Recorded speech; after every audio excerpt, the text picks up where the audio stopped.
교우님들 오늘 오실 분 다 오셨어요? 제가 이 교우님들 다 모르니까 다 오셨는가 궁금합니다. 이 목사는 주일날 교인들이 좀 적게 오면 마음이 조마조마하고 하나님 앞에 하나님께 얼마나 죄송한 마음이 들고 그렇습니다. 자, 왜 믿어야 하는가? 오늘 내용은 그렇습니다. 우리 사람이 왜 하나님을 믿어야 하는가? 자, 우리가 사도신경을 조금 전에 고백을 했죠. 제일 먼저 고백하는 내용이 전능하사 천지를 만드신 하나님 아버지를 내가 믿습니다. 나는 전능하신 하나님을 믿는다고 고백을 합니다. 그렇다면 전능하신 하나님에 비해서 인생인 우리는 어떠한 존재인가? 참 연약한 존재입니다. 능력에 있어서 한없이 약하고 또 한계가 있는 미약한 존재입니다. 이것이 우리 인생입니다. 이렇게 우리 인생은 뭐 겉으로 볼 때는 꽤 강한 것 같지만은 사실은 약한 거예요. 능력에 한계가 있습니다. 그래서 첫째로 왜 우리가 하나님을 믿어야 하는가? 그 이유는 우리 인생의 능력에 한계가 있기 때문에 믿어야 합니다. 전능하신 하나님을 믿을 때 그럼 어떻게 되겠기에 믿으라고 하는가? 우리 인생이 한없이 약하지만은 전능하신 하나님을 믿고 의지할 때에 그 한계를 극복하고 큰 일을 해낼 수 있기 때문에 믿어야 합니다. 유대인들의 교육이 그렇습니다. 유대인들은 어릴 때부터 자녀를 가르칠 때 우리 인생은 약하다, 제한이 있다, 한계가 있다. 그러나 엘 샤다이의 하나님, 즉 전능하신 하나님을 믿음으로 큰 일을 할 수가 있다. 아주 어릴 때부터 그렇게 가르칩니다. 그래서 유대인들은 성장해서 저들의 부모에 대한 감사를 할 때 제일 크고 첫 번째 하는 감사는 내 부모님이 나에게 전능하신 하나님을 가르쳐주고 믿게 해준 데 대해서 감사한다. 그렇게 부모에게 감사한다는 것입니다. 노벨상을 탄 사람들 가운데 유대인이 많은 이유가 바로 그러한 이 교육에 있다고 해도 과언이 아닐 것입니다. 여러분들 노벨상을 하나 탄다는 것 얼마나 큰 일입니까? 오늘 성경 말씀도 보세요. 33절에 저희가 믿음으로 나라들을 이기기도 하며 의를 행하기도 하며 약속을 받기도 하며 사자들의 입을 막기도 했다. 자, 이 가운데 두 가지만 말씀을 드리면 나라들을 이기기도 했다, 사자들의 입을 막기도 했다. 누가 나라를 막았습니까? 나라들을 이겼습니까? 모세를 보세요. 당시에 대제국이었던 애굽을 모세가 이겼어요. 모세가 무슨 군대를 훈련을 시켰습니까? 무슨 뭐 대단한 군대를 갖고 있었습니까? 아니요. 모세는 손에 지팡이 하나밖에 없었어요. 그런데도 애굽 대제국을 이겼습니다. 누구를 의지하고? 전능하신 하나님을 의지하고 이겼던 것입니다. 여호수아를 보세요. 가나안 7족을 이겼습니다. 그리고 그들을 평정했습니다. 기드온을 보십시오. 300명 그 용사로 메뚜기 떼처럼 많은 그 미디안 군대를 이겼다고 했습니다.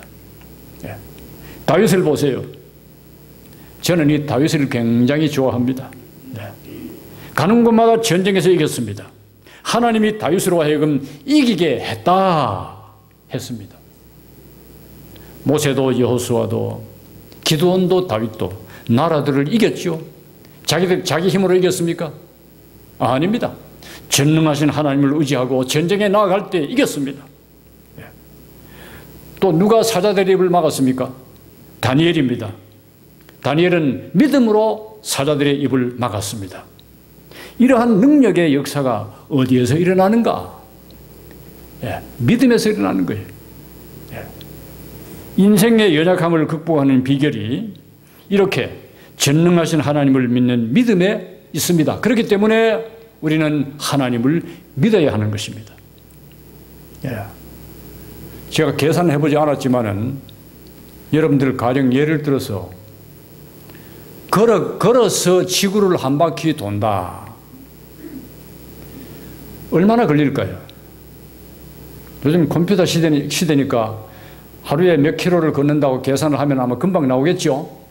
어쨌든 걸어서 지구를 한 바퀴 돌려고 하면 아마 모르긴 하지만 한평생 걸릴 거예요. 그런데 비행기 타면 뭐 그저 하루 정도면 지구 한 바퀴 돕니다. 믿음이 그런 것입니다. 날개를 다는 것과 같습니다.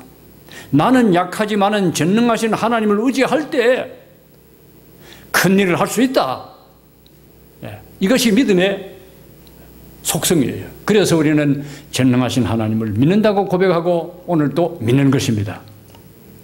두 번째는 사람의 생명에는 한계가 있기 때문에 하나님을 믿어야 합니다. 자, 우리 인간의 생명의 유한성에 대해서 성경은 많은 교훈을 하고 있습니다. 모세 시편 90장 10절 우리의 연수가 70이요 강건하면 80이라 했습니다. 이제 뭐 오래 사는 것 같지만은 그 정도입니다. 예를 들면 사람이 죽질 않고 그저 한 30세 정도에서 영원히 산다. 여기 30세 정도 되시는 분들 한번 손 들어 보세요. 30세, 난 딱 30세다. 한 분도 없어요. 30세 정도에서 늙지도 않고 영원히 산다. 하나님 믿을 필요 있겠습니까? 없겠습니까? 영원히 사는데 왜 하나님 왜 믿어요? 네? 늙지도 않는다. 믿을 필요도 없고 하나님도 필요도 없는 거죠. 그러나 그렇습니까? 나이가 들면 늙는다, 죽는다. 모르는 사람 아무도 없습니다. 뭐 요즘은 100세 시대라고 합니다. 좋아하지 마세요. 아들도 먼저 죽고 며느리도 먼저 죽고 혼자서 양로원에서 휠체어 타고 입은 다물어지지가 않아서 자, 저 보세요. 입 벌리고 하루 종일 천장만 쳐다보면서 100세 산들 그것이 무슨 대수입니까? 무슨 의미가 있겠습니까? 그래서 솔로몬은 전도서 7장 6절에 사람이 천년의 갑절을 살아도 낙을 누리지 못하면 다 헛되다고 했습니다. 결국은 한 곳으로 돌아가야 된다고 했습니다. 돌아갈 그 한 곳이 어디입니까? 버팔로는 어디예요? 돌아갈 한 곳. 우리가 돌아갈 한 곳이 어디입니까? 아마곤 퓨네럴 홈 지나서 뭐 거기를 MI 간 한다고 하던데 어쨌든 아마곤 퓨네럴 홈을 잠시 지나서 포레스트 론 세미타리 거기가 한 곳이잖아요. 그 한 곳에 다 갈 거 아니에요. 저는 토론토 저희 집에서 한 20분 정도 북쪽으로 가면 엘긴 밀스라고 하는 세미타리가 있습니다. 제가 누울 곳 다 정해 놓았습니다. 섹션 25 그리고 519호 그게 제가 누울 겁니다. 따뜻한 5월달에 지난 5월달에 제가 이제 북쪽으로 드라이빙을 해 가면서 잠시 거기를 들려가지고 제가 누울 거기에 한 30초 이렇게 누워 있어 봤습니다. 따뜻하고 아주 참 좋더라고요. 아, 내가 지금 멀지 않아서 여기에 영원히 눕겠구나. 그리고 죽음 후에는 무엇이 있습니까? 심판이 있습니다. 한 번 죽는 것은 사람에게 정하시는 것이요 그 후에는 심판이 있으리니 했습니다. 자, 생명에 한계가 있기 때문에 하나님을 믿어야 합니다. 그리고 육신의 생명이 끝나면 우리의 육신의 생명이 그것으로서 끝난 것이 아니고 그 다음에 영원 세계가 있다 하는 것을 성경이 가르쳐 줍니다. 자, 누가복음 12장 13절부터 21절에 보면 예수님이 한 어리석은 부자에 대해서 말씀하면서 탐심을 물리칠 것을 교훈을 했습니다. 그 부자는 소출이 풍성해서 곡간을 크게 지으리라고 마음을 먹었습니다. 그리고 여러 해 쓸 물건을 쌓아두고 자기 영혼을 스스로 위로했습니다. 아, 영혼아, 여러 해 쓸 물건을 쌓아두었으니까 평안히 쉬고 먹고 마시고 즐거워하자. 그때 하나님이 뭐라고 말씀한다고 했습니까? 어리석은 자여, 오늘 밤에 네 영혼을 도로 찾겠다. 그러면 너가 예비한 것이 누구의 것이 되겠느냐 했습니다. 죽음에 대한 경고입니다. 우리 젊은 분들도, 젊은 청년들도 항상 그것을 생각하셔야 됩니다. 또 누가복음 16장 19절부터 31절에 보면 어떤 그 부자와 자색 옷을 입고 호화로이 연락하던 부자와 거지 나사로의 이야기가 나옵니다. 그런데 둘 다 죽었습니다. 자, 죽어서 나사로는 아브라함의 품에 안기고 거지 나사로가 앉아서 구걸하던 그 부자 집에 그 부자는 죽어서 어디에 갔습니까? 음부에 갔습니다. 그 부자는 음부에 가서 특별히 혀가 너무 말라서 견딜 수가 없었습니다.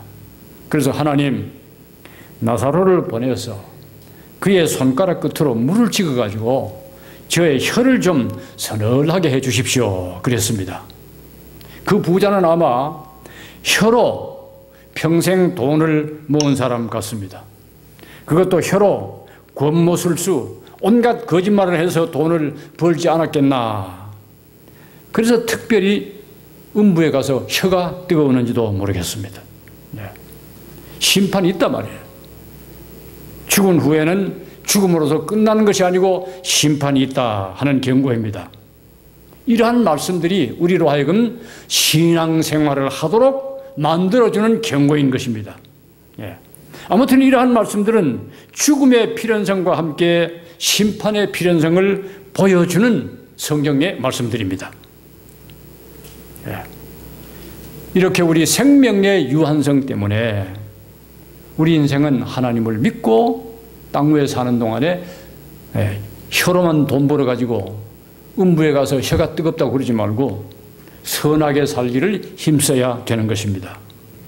자, 사랑하는 성도님들, 오늘 또 교회에 오실 때 모두 거울 보시면서 화장하시고 오셨죠?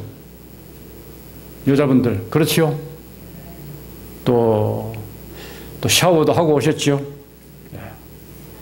저도 이제 나이가 들어가면서 이 샤워하기가 싫어가지고 어쨌든 샤워하고 왔습니다. 그런데 이것 한 가지는 아셔야 됩니다.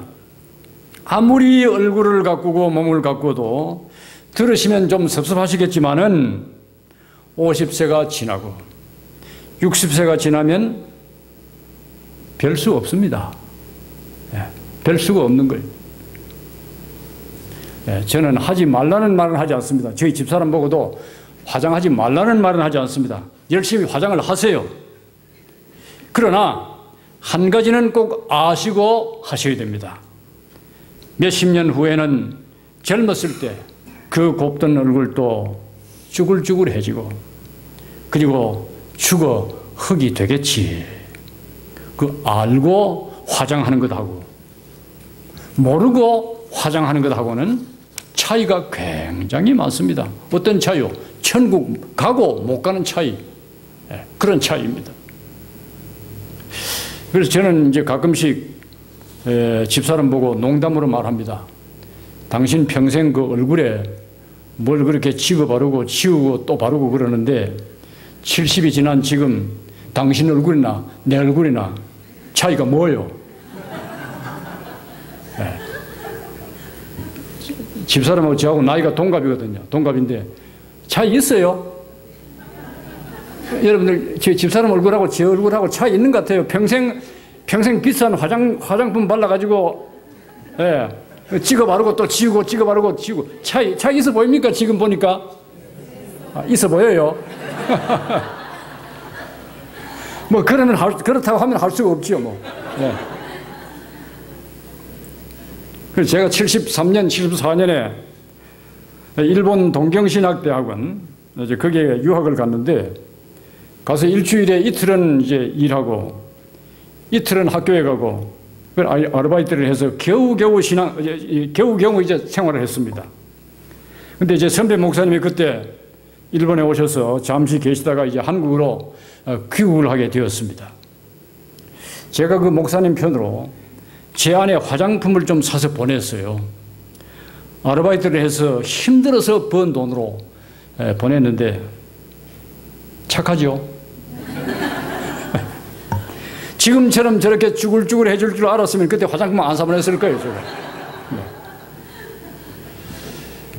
우리 인생은 유한합니다. 그걸 알고 사셔야 됩니다. 모르고 살다가 크게 낭패당하지 마세요. 우리의 인간의 생명의 유한성 때문에 하나님을 믿고 의지해야 됩니다. 세 번째로, 옳고 바르게 살 능력의 제한성 때문에 믿어야 합니다. 무슨 말이냐면, 사람은 아무리 자기가 결심하고 노력해도 의롭게 살고 옳게 살고 선하게 사는 데 있어서 한계가 있단 말입니다. 한계가. 그 한계를 못 뛰어넘어요. 실컷 착하게 하다가 한 번 실수하면 다 지금까지 잘해놓은 거 다 뒤집어 엎는 거예요. 그래서 로마서 3장 23절은 모든 사람이 죄를 범하였음에 그랬습니다. 모든 사람은 죄인이기 때문에 인생은 필연적으로 죄를 안 지으려고 아무리 노력을 해도 죄를 짓는 거예요. 짓게 돼 있어요. 한국에서 이번에 세월호 사건 때문에 난리잖아요. 온 나라가 지금 몇 달째 막 그냥 부글부글 끓고 있잖아요. 그런데 뭐 한쪽에서는 뭐라 그럽니까? 뭐 군대에서도 지금 사고가 나갖고 뭐 윤일병인가 하는 그 병사가 뭐 맞아 죽고 세월호 사건 터지고 하니까 또 뭐 지식인들은 뭐라 그럽니까? 또 일부에서는 또 뭐라고 말합니까? 군대에서 그러한 모든 구타라든지 그런 것을 근절을 시켜라. 앞으로 대한민국에서는 절대 사고가 나지 않도록 모든 공무원들 정신 차리고 근절시켜라. 근절 되겠습니까? 안 되겠습니까? 제가 잘 몰라서 물어봅니다. 앞으로 대한민국이나 뭐 어디 미국이나 뭐 카나다나 뭐 중국이나 할 것 없이 사고가 근절 되겠습니까? 안 되겠습니까? 모르겠어요. 아니, 사고 근절해야 된다고 하는데 되겠어요? 안 되겠어요? 그럼 군대에 절대로 구타 사건이 있으면 안 된다. 근절시켜라. 근절 되겠어요? 안 됩니다. 안 됩니다. 사고가 덜 나도록 사고를 줄일 수는 있지만은 근절은 안 되는 거예요. 마찬가지예요. 왜 그러냐? 우리 인간은 근본적으로 죄인이기 때문에 아무리 죄를 짓지 않으려고 노력을 해도 안 되는 겁니다. 사도 바울이 뭐라 그랬습니까? 우리가 생각할 때는 신약 성경을 14권이나 쓰고 그렇게 전도도 많이 하고 선교 많이 했던 사도 바울, 세인트 폴, 성 사도 바울이라고 앞에 성자까지 다 붙였는데 그 사도 바울이 뭐라고 그랬어요? 로마서 7장에 뭐라고 말했어요? 자기는 아무리 선하게 살고 싶어도 자기 속에 있는 이 죄성, 아담 하와로부터 물려받은 이 죄성 때문에 마음은 선하게 살고 싶은데 안 된다는 거예요. 선하게 살고 싶은데 선하게 살지 못하고 그 대신 오히려 악만 행하는도다. 그래서 7장 24절에 가면 탄식을 하는 거죠. 오라, 나는 곤고한 사람이로다. 이 사망의 몸에서 누가 나를 건져내랴. 아무리 선하게 살고 싶어도 선하게 안 되는 거예요. 그것이 정상입니다. 너무 낙심하지 마세요. 예. 아이고, 내가 일주일 동안 착하게 살려고 했는데 또 안 됐네. 예. 그게 정상이에요. 그렇다고 해서 뭐 아무렇게나 살라는 뜻은 아닙니다. 그렇지만은 현실은 그렇다는 것입니다. 우리 힘으로는 도저히 해결할 수 없는 죄의 문제를 해결하시기 위해서 그래서 예수님이 세상에 오신 것 아닙니까? 예? 오셔서 우리 인간의 모든 할 수 없는, 예. 이사야서에 뭐라고 그랬어요? 예? 예레미야서에 뭐라고 그랬어요? 이 빨래하는 하이타이로 씻어도 안 씻어진다고 그랬어요. 예. 하루에 뭐 소를 100마리를 잡고, 예? 양을 100마리를 잡아서 드려도 우리의 죄가 속해지지 않아요. 그 문제를 해결하기 위해서 예수님이 오셔서 우리 인간의 모든 죄, 여러분과 저의 모든 죄를 대신 속죄하시기 위해서 십자가에서 죽으신 것 아닙니까? 그 예수님을 믿으면 내 죄가 속해지는 것 아닙니까? 예. 그때부터 우리는 어떻게 됩니까? 용서받은 죄인이 되는 것입니다. 교리적으로 말하면 법적 의인이 되는 것입니다. 아무리 내가 착하게 살고 선하게 살고 의롭게 살려고 해도 안 됐는데 예수님의 십자가의 내 죄를 용서하시기 위해서 죽으신 그 공로를 믿을 때에 내 죄는 다 용서되고 법적으로 의인이 되는 거죠. 하나님 앞에서. 그래서 이제 사도 바울의 그 탄식 로마서 7장 다 끝나고 난 다음에 8장 가면 뭐라고 그럽니까? 로마서 8장 1절에 8장 들어가면서 바로 그렇게 말하죠. 그리스도 예수 안에 있는 자에게는 결코 정죄함이 없나니라. 그래서 예수 믿는 거예요. 그래서 아시겠어요?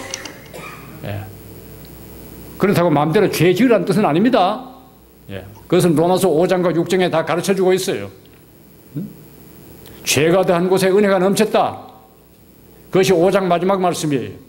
근데 로마서 6장에 가면 뭐라고 말씀합니까? 그럼 죄가 더한 곳에 은혜가 넘쳤으니까 죄를 더 지어도 된다는 말인가? 결코 그런 뜻은 아니에요. 내가 부득불 죄를 지었지만은 그러나 예수 그리스도께서 나를 위해서 십자가를 지었으므로 나는 죄 용서함 받은 법적 의인이 되었다. 그래서 죄의식에 사로잡혀서 살 필요가 없는 것입니다. 이것이 바로 예수 믿는 큰 혜택이에요. 예. 예? 어떤 사람들은 양심이 고와가지고 예수 안 믿어도 그 죄책감, 그 죄책감을 계속 가지고 있다가 나중에 해결이 안 되니까 그냥 스스로 목매 죽는 거예요. 예수를 안 믿으니까. 이 진리를 모르니까. 예.